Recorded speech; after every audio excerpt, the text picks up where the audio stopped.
If you think you're doing it tough, just wait till you meet Jackson West and his family. Not that theirs is a sob story, far from it. It's an inspiration with feel-good written all over it. You see, Jackson was born with a genetic flaw, one that left him profoundly disabled. At 21, he has the mental age of a 2-year-old. His condition is unique. There's no one quite like him. At first glance, he looks like a hopeless case, and that's certainly what the doctors said. But Jackson's mum and dad had other ideas, and now he's very much the enterprising young man about town. Jackson West leads a pretty hectic life, and there's not much he doesn't enjoy doing. Swimming's great. Bouncing around at home gets a laugh.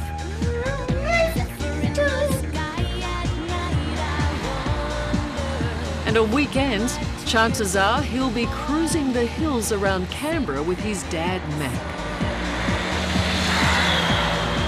This 21-year-old is a bit of a rev head. He loves loud music, especially Madonna. And not surprisingly, he's got an eye Morning, Jackson. For the girls. Hi, Jackson.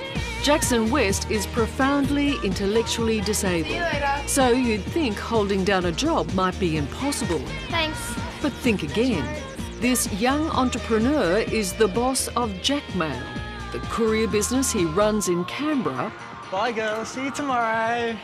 With a little help from his support worker, Jamie Richardson. Well done, mate. Are the girls happy to see you today? Just smile for them? Yeah, I know. I love your smile. Lucky bugger. What do you get out of this? The pleasure of hanging out with Jackson every day. Really? Yeah, I get to drive around, listen to music, sing badly, and watch all the girls say hi to Jackson every day. There's the added bonus for you. Oh, yeah, but he's the star. I'm just in the background.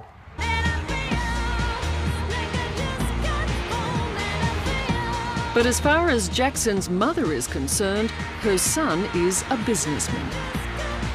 It's not a pretend business or a token business or a charity. This is a business and we will do a good job, or you have to tell us and we'll lift our game.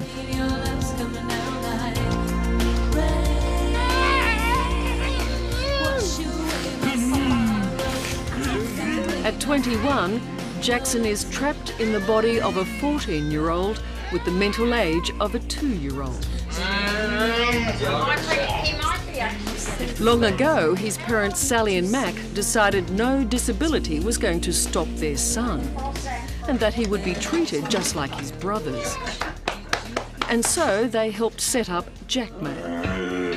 It was 3 o'clock one morning. I was lying in bed thinking, what can Jackson do? What can Jackson do? And I just started listing the things in my head. And they were? He's very mobile. He's a very good walker. He can carry things. He can greet people in his own way and give eye contact. He loves going in the car and he loves music. And when I put all of those things together, it just seemed completely obvious to me that that was the one job that would suit Jackson and that Jackson would enjoy.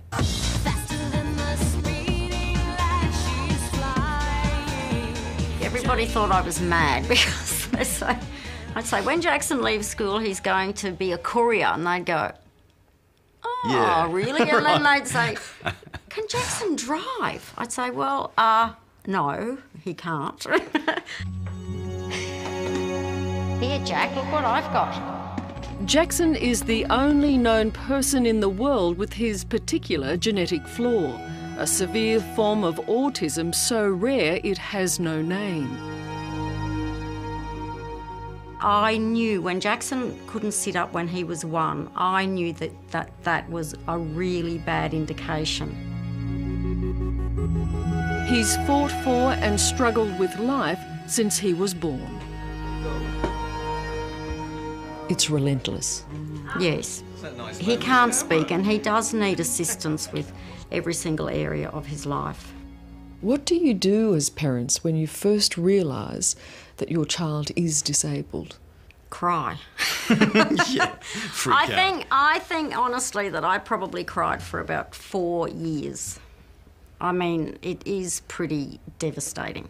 What do you think his life is like? I always picture that if I would crawl inside Jackson, it'd be like I'm watching the world through a thick fog, and everything I hear is a thick fog. That's how I see it. Jackson has 3 brothers, Tim, Duncan and Lewis. All 4 were born within 6 years of each other, and as babies they proved a handful for their parents. But to make things even more difficult, Dad Mac suffered severe depression and was suicidal. It became very clear to me, actually, that our family wasn't going to survive, that there was going to be at least 1 death, maybe, possibly 2. I mean, it really was as serious as that. But one of the deaths might have been you. Yes. That's it. One of the deaths might have been me. Yeah. And the other one? Oh, let's not go there.